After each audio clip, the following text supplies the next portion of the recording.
Hello and welcome to Falcon Blues TV. We've got a little special edition today. 54 years ago to the day, Everton became champions of Europe, winning the European Cup Winners' Cup 3-1 against Rapid Vienna. Now, we all know the stories and we all know the games before it. But I just thought I'd take a little bit of time while we're in lockdown and everything to have a chat with someone who was actually there. For me, it's a man who needs no introduction. It's my dad, Joe. Dad, nice one for joining us and nice one for having a chat with us. Okay, Dave, take it away when you're ready. Yeah, sounds okay. So, obviously, you've been. For those who don't know Joe's one of the stewards at Goodison as well. And how long have you been a steward now? 42 years. 42. Yeah. So, gives you an idea of he's been there, done it, bought a t-shirt, and as I was saying, obviously the game against Rapid Vienna at Rotterdam is no exception.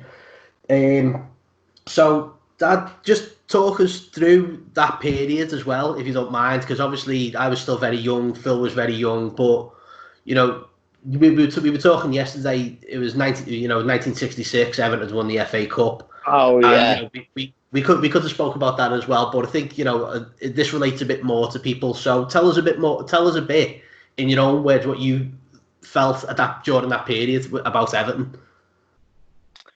It was the best year ever in Everton's history, as it went on to prove. But at the same time, it was the team itself. Everybody had a buzz about it. We all knew they were good. There was no doubt about that. Like, I watched Manchester City this season, and they talk about teams you call it press now. Yeah, get into them. And Everton, that's what they did. That's how they won the games. They didn't let teams settle. They were at them all the time. So this thing now, what goes on about pressing, it was we started it. Anyway, there was a buzz about the City ever since the semi-final, which you know about against Bayern Munich. Mm-hmm. And what it was, right, at that Bayern Munich game, that was the build-up to it. You couldn't get near Goodison Park. It was the biggest. It wasn't the biggest crowd I've been in, because I've been in 70,000 crowd, but it was the biggest crowd I ever seen at Goodison. I know it sounds a bit funny, but everything was tight. The crowd, it even took the bus about an hour to get through them. That's how good it was outside the ground early. And normally people don't get to the game so late. And that's what it was. Anyway, so there was a buzz then, because also we were in the quarter, in the FA Cup finals as well. Yeah. And a month before we just won the league as well, hadn't we? So yeah, that's it. So we'd won the league a year. We were in Europe the first time since 1972 or 73. So it was brilliant. And to be in the final, that was the icing on the cake. But we also had another final to look forward to, which was the FA Cup final against Manchester United. But the biggest buzz that year was as well, leading up. It's like the buzz that was going around with the thing, was that we beaten Man United 5-0. Yeah. It was, and to me, that was a better game than Bayern Munich. But I think we were perfect in every way in that game. But anyway, besides that, Rotterdam itself, Liverpool emptied, the city emptied. Well, I was concerned, they were all in Holland. The coaches were there. There was buses there. There was vans, cars, everything. Any way they could get there, they got there. It was, and when I got there 4 hours before the game, and then the first thing we wanted to do there, after being on a coach for nearly all, but he waited for how it was to go for the pints, and the pubs were all chocker. It was just blue and white everywhere you went. Mm-hmm. And we met up with some Rapid fans, and they were just great. They couldn't believe us the way we were. And it was a friendly final anyway. That was one good thing about it. But it was just a build-up to it. Yeah. And then the game itself, we creamed it. We won from start to finish. Why was 0-0 half time? I don't know. We'll touch on the final in just a sec. Then, Dad, what I'll do is I'll go through, round by round, you know, and we'll just see, and then obviously we've got Bayern Munich and everything, which everyone Yeah. knows. But there was that little slip up early on against UCD, wasn't it? Obviously, we had the Oh, 0-0 first break. game against, was he Greek? No, University College Dublin, UCD. Oh, yeah. When we won 1-0. Yeah, That the was whole close. the whole time. Yeah, I remember that now. Yeah. So obviously the away game must have been a bit of a like, hang on, what's happened here? Where's this Everton? What's going on? Think about that all the time. Was good because with being a steward there, you see me, the players. I've never known any team since then to be so close. Players come together. Players talk to the stewards. You talk to anyone. Not anyone, but you stop. You talk to you, and he's after that game, which was a week later. It was actually. And I said we were lucky there, weren't we, Adrian? He said, "Thank God the bar was, thank God for the bar. Otherwise, it would be in. If they'd have scored there, they hit the bar, and if they had scored then, by being out, he said, it was just pure luck. That game could have been either way. That was Adrian Heath telling you that. Yeah. Amazing. He said that to me. Yeah, it was a ton about he said, because if they hit the bar, I couldn't remember it. I don't remember him telling me because after the game, they hit the bar and it goes out and, but it was a tight game against the Irish. Yeah. We could have been out. I think that was our only worry, was that game in the whole lot. Yeah, because we went on to Inter Bratislava and Fortuna Sittard and put five past both of them. So it seemed like we shook the cobwebs out and gone, right, that's the rocket up the arse that we needed. Now let's go on and do what we need to do. We went on from 5-0 against Bratislava, 5-0 against Sittard. Well, it was easy days then. Yeah. But even against Bayern Munich, when they played Bayern, it was 0-0. We should have beat them. Should have been over then. The team was so good. Okay, they had that bit of luck, which every team needs a little bit of luck. But we needed that little bit, and we got it. But we were the better team. There's no doubt about that much, like. Well, tell us a bit about then Bayern. I mean, that night. I mean, obviously saying you couldn't get anywhere near the ground or anything like that. Right, at Bayern Munich, we had to be in early anyway, as normal as 2.5 hours before the game, sort of thing. And they were outside then, and they were even talking about delaying the game because the team bus couldn't get through. That was what's going on with the stewards. Yeah. The game may be delayed because the bus was supposed to be coming through and it couldn't get through. I think someone said it took them about an hour or something. We said, but that many people outside, it took the bus a long time just to turn around and get into Goodison car park. That's pretty unprecedented for Everton, though, isn't it? That never really happens because normally everyone's just in the boozer and no one's at the ground. This was hours before, so you can understand. But when the team bus turns up at Wembley, they're always there. We don't expect them to be there at that time. This is 1995, 85. You're talking. It didn't happen. People didn't congregate that much. You know what I mean? Only when they brought a cup home or something. But that's what it was like. It was that much outside waiting. The anticipation of it, wanting it. And I think our Ken put it, Andy Gray, when he said, the Galaxy just sucked it in, because they did. That was what the atmosphere was like. It was that close. Everyone was on edge. But everyone knew, even when we were 1-0 down, I thought, we still fancied winning it. Yeah. Even in the crowd, no one gave in. But that team was so good. They'd beaten anyone. Yeah. And I know everyone goes on about Heysel, but it was bad. It was sad. But we did suffer for it. You know, I think no doubt about that. Like that's just not just being the blue. We did, you know. Like I think we also suffered a long time before that in 1977 over the Brian Hamilton goal because we had a decent team and Mackenzie, you know, we had a good team and I think we went on to win that cup and Liverpool got beat anyway by Man U, thank God. But that was another thing, you know what I mean? But we should have been there. And that another thing. There's always little incidents with the Blues. You know, there's little things that happen. Like that 77. I know Gordon, he wasn't the greatest manager in the world, but he had a team going. And I think, you know, after that, as you know, you win a trophy. It gives you that impetus all the time. Yeah. Well, we'll go back. I'll go back to Heysel at the end and just use that as a bit of a wrap up. Really, I won't try. We won't try and be bitter or negative about it. But I'm just saying that's just best what you can get out of it, you know. Yeah. So the game against Bayern 3-1, and everyone's bouncing. What were your thoughts the next day, or over the coming days? So like, how am I getting to Rotterdam?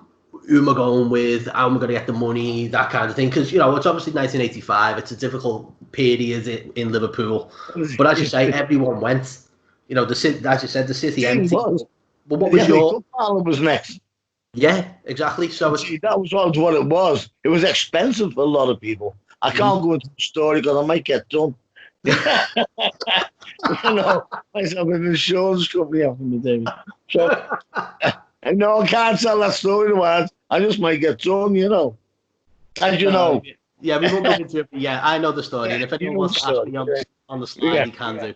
Yeah. Anyway, but I think that was it, It was expensive for everyone then because it was 85. And, I'd been all over the Blues. Like, I'd just gone to Rotterdam, which could barely afford. Then but I'd already paid for the cup final. Yeah. Against Man United. We're all looking forward to that. We're all thinking great, a double, a treble. It was just there for us. It was just there for us. But I think you can tell, even before what's the name was sent off, that they were knackered. They were all, they had nothing. It wasn't that push as we always had. I don't know what they call it now, depressing. But we used to push teams, we beyond them, right on them all the time, attack them. We always wanted to go forward, not backwards. And that's what it was. We were always after it. Yeah. There was no legs. Peter Reid had gone. Well, he wasn't that faster player anyway, but he worked, Even he, his legs had gone. I think the whole team was shattered. Yeah, because such a tremendous effort that they had to put in right away through. You got to remember, we played Luton, we played semi-finals. We won the league by 4 games. 4 games to go, we won the league. It was ours, I thought that might have been a bit of a pick-me-up, but as you know, I don't know, the pressure, I'd be a bit different now with the way pitches are, Well, we went there to Holland, and it was a great effort to do that. But then, if we'd have had another, I know it's always different, the Blues, but we had another 7 days, or we had a week, we'd have had that. Yeah, I think it's just so much in the space is so quick. You got to remember from the 24th of April, after playing Bayern, or the 24th, or I'm not sure what date, and then we played the semi. You got to think now. We were playing the 15th of May, which is 10 days later. We're playing in the final. Yeah, that's right. 15 days we're playing the final. So it was all done in a month, wasn't it? So so the 15th of May, 85. Was this the Tuesday or the Wednesday that we played? No, the 15th of May was today. That was the final, but we played the 24th of April, hadn't we? No. What I'm saying is the final of the Cup Winners' Cup final was that the Wednesday, and then the FA Cup final was the following Saturday. Yeah.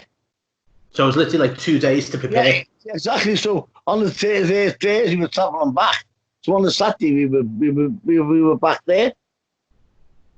Yeah, that just doesn't happen anymore in football, does it? I mean, you normally have managers cry ass and saying we need another 4 days or we need a week's break in between and pushing fixtures back and everything. Well, that was it. You see, that's what. Well, I don't know now. You know, they're always more than anybody playing too many games. Aren't they? Yeah, it's true. We all do. But that was it anyway. It was a great time for the Blues. Yeah. I just think, as I said, well, you know, you can't have. There's always little pieces of history with the Blues where you lose these games, but you're a Blue, so you're used to it. you sort of, it's a weird take it on the chin sort of thing, and it's almost become a bit of a like, it's stuck with Everton now. It's something that just like it's ingrained into you. I mean, it is with me now. Last time I saw us win was what, 95. Yeah. So I'm 38. I'm 38 years old now, and I've not seen us win a single thing since. It's weird. Like I started watching Everton there in '60, and then '61 we won the league. Burning, '62 won the league. Then we got to '66, we got the FA Cup.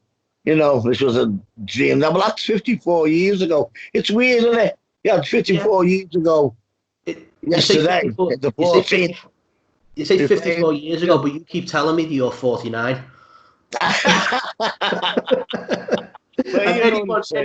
Anyone who listens, you'll tell them you're 49 years old. It's just brilliant, you know.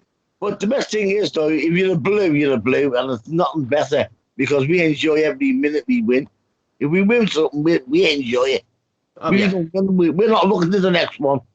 Because I tell you what, after Rotterdam, we weren't looking.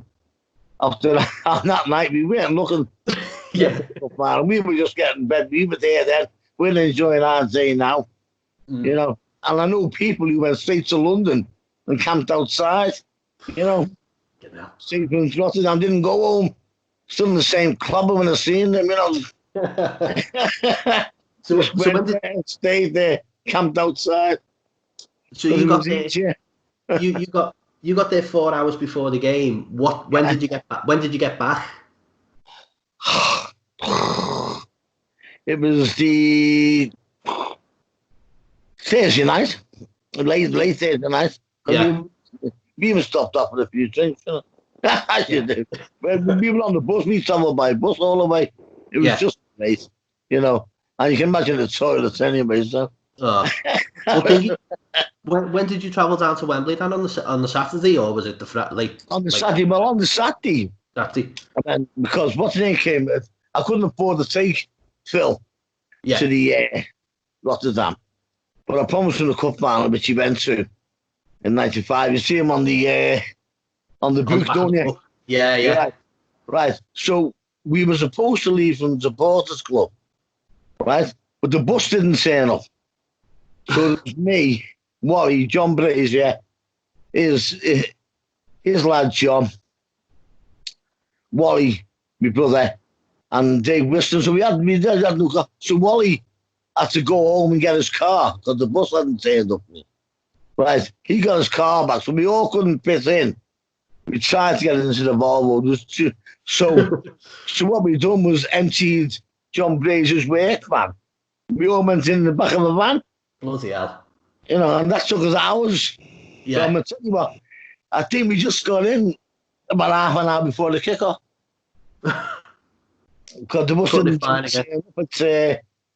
at the supporters club. There's a few buses didn't turn up. A lot of people from the supporters club didn't go. Yeah. But the fun what happened with that? And your mum's outside with me. And we're waiting. Your mum was waiting for the answers. Yeah, so that was a bit of a downer getting there then. Yeah, so we started to go on with that day, really, wasn't it? It was just well, I wanted to get in quick to get Philip in, so I can tie him on the rail, you know, or get him up there. Which in the end, I got in there and just pushed me way forward with John. We just bullied our way forward a bit to get to a rail, and we got one. We got Philip up there. Otherwise, you wouldn't have seen anybody there. No, that's yeah. And that was a downer. I know we were dead, You know, I think all the fans were dead as well, really. Yeah. I just say, still pissed from Just enjoying it. Even when we yeah. lost, we enjoyed it. That's it. I mean, I think you got two out of three. League champions, European champions. Just unlucky not to get the domestic like domestic double there, but that to still have that. Yeah. Oh, why? But it was nice. Would have been nice to have that double, which is the FA Cup or the treble before anyone else.